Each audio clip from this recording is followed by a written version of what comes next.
Yo, good morning, I'm Jess. Nandito tayo ngayon sa ready for turnover na residential unit.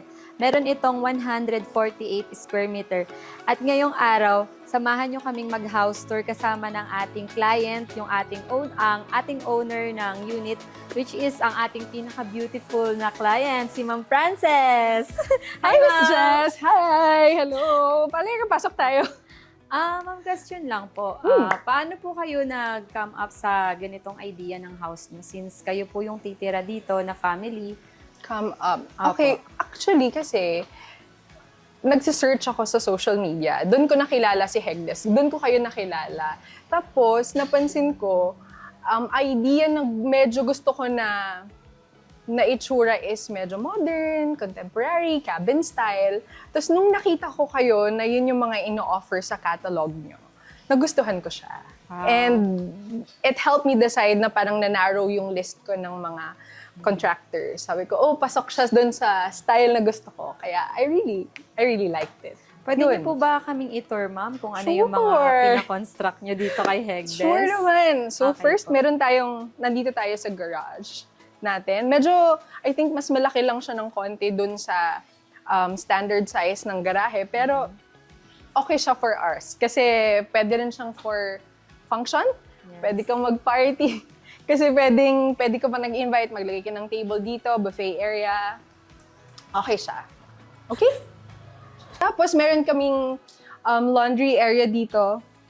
I think na-realize namin hindi siya kasama originally sa plano, pero nakita namin yung potential na this could be a laundry area or wash area or outdoor kitchen. Yes.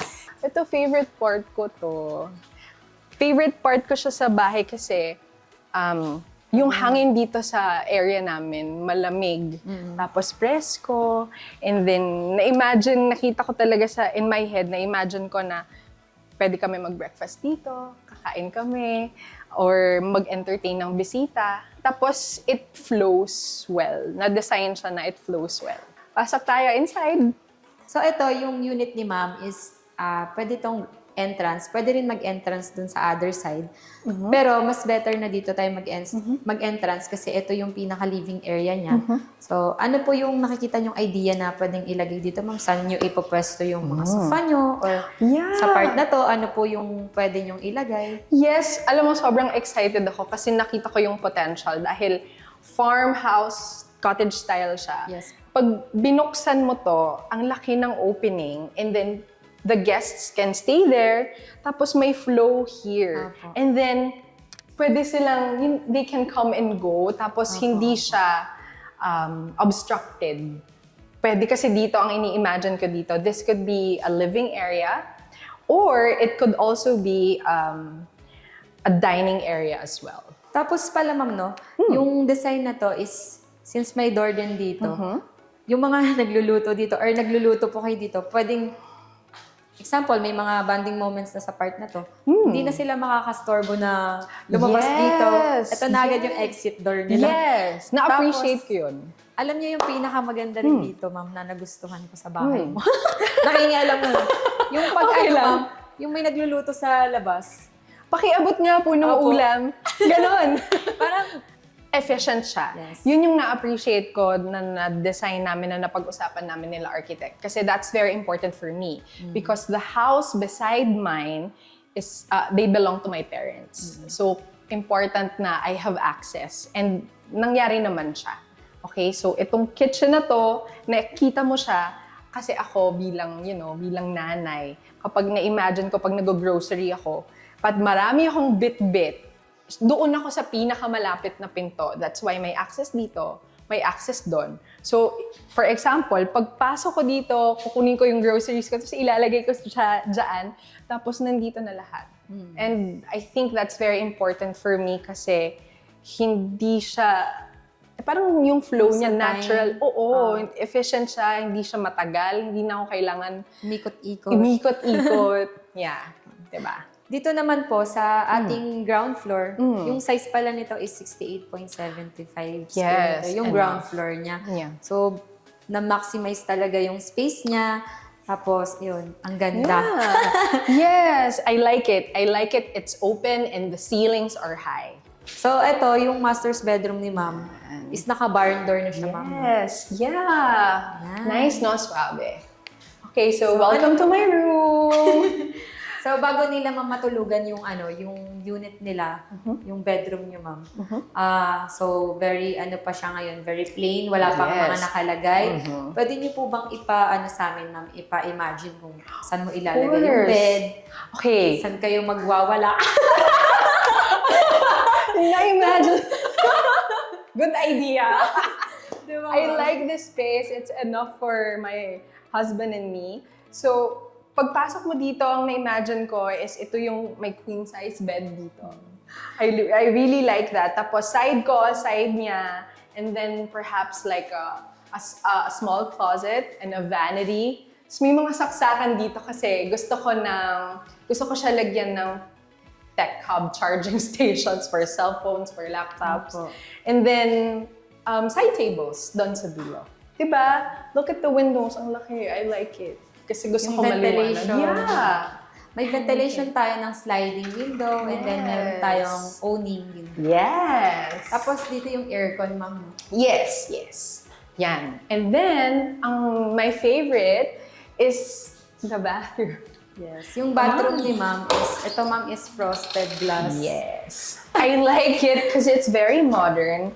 Tapos, the look is clean. The tiles, I like the tiles. Tapos it fits well, everything. I think, kasya na siya. At saka madali siyang linisin. Opo. Yes. Ayan. Okay. So, Clients approve. yes. So, dito naman po tayo, ma'am, sa labas. I just want to appreciate, I really like my stairs. Kasi ang ginamit namin dito is kiln dry na wood. Tapos, galing ng foreman ko dito eh. Sobrang siya ang dami niyang idea na binigay sa akin. Tapos, he made it happen. Sabi ko, ito yung gusto ko. Yung ginawa niya, madali lang yan. Opo. Naayos niya, yeah. So, let's go up. Okay? Ito is tubular frame din po. Yes. Tamang-tama to. Pag makukulit yung kids, matibay. So, ito po is loft siya na may 2 bedrooms and 1 storage room. So, dito tayo, ma'am, sa first bedroom. Yes. Kasi di ba yung kids mo, ma'am, 2? Bale, Yes, I isa have sila. 2 kids kasi. So this one is for my son. So, ito, yung loft area is meron ng 44.95 square meter. So, hinati-hati siya for the room and storage room. Yes. Isa pa tong feature na I really liked. Tapos, kinabit ng mga workers natin. Ang galing nila. Tapos napansin nyo, yung insulation niya, Apo. okay siya. Kasi pinarockwoolan natin yan para hindi Less maingay. Tsaka less init din. Less init, yes. Ayan.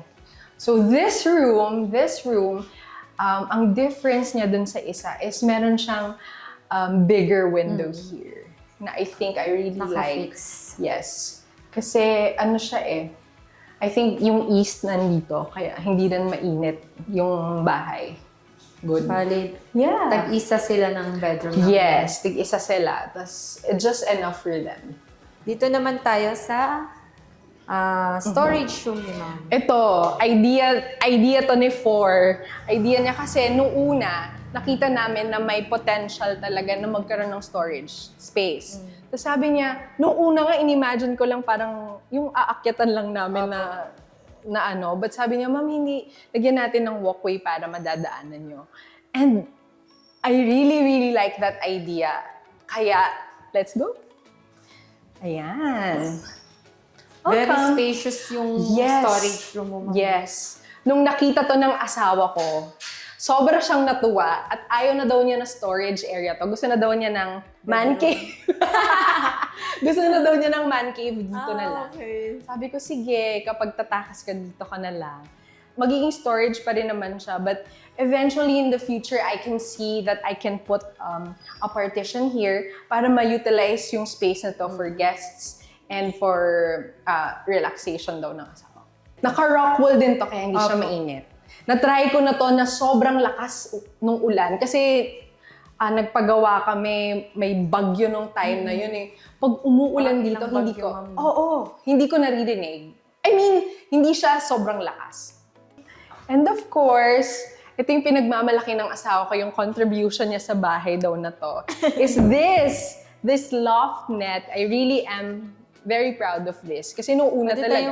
Sure. Sige. Sabi ni Sir, 500 kilos daw yung kaya nito. Yes. See? Kahit dalawa tayo.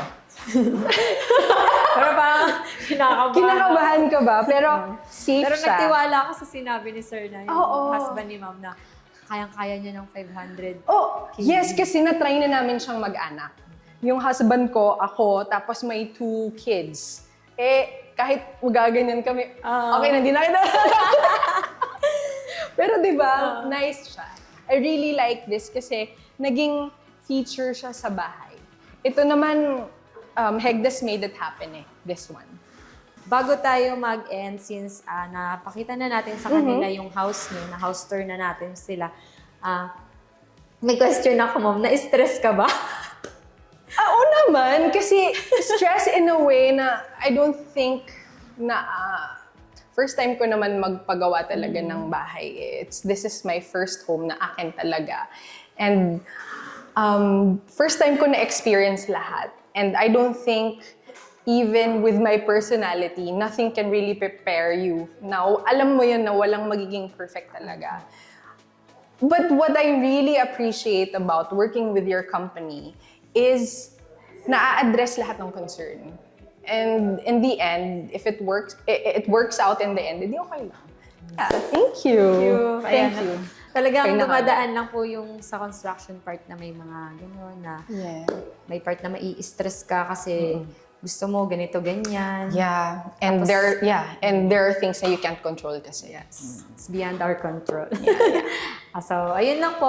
Thank you so much, Miss Frances, sa pag-house tour sa amin. And thank you so much din sa pagpapagawa sa Hegdes, sa pagda-trust. And ayun lang po, guys. Thank you for watching. Bye! Contact us today for more information. Follow us on Facebook, Instagram, TikTok, and YouTube.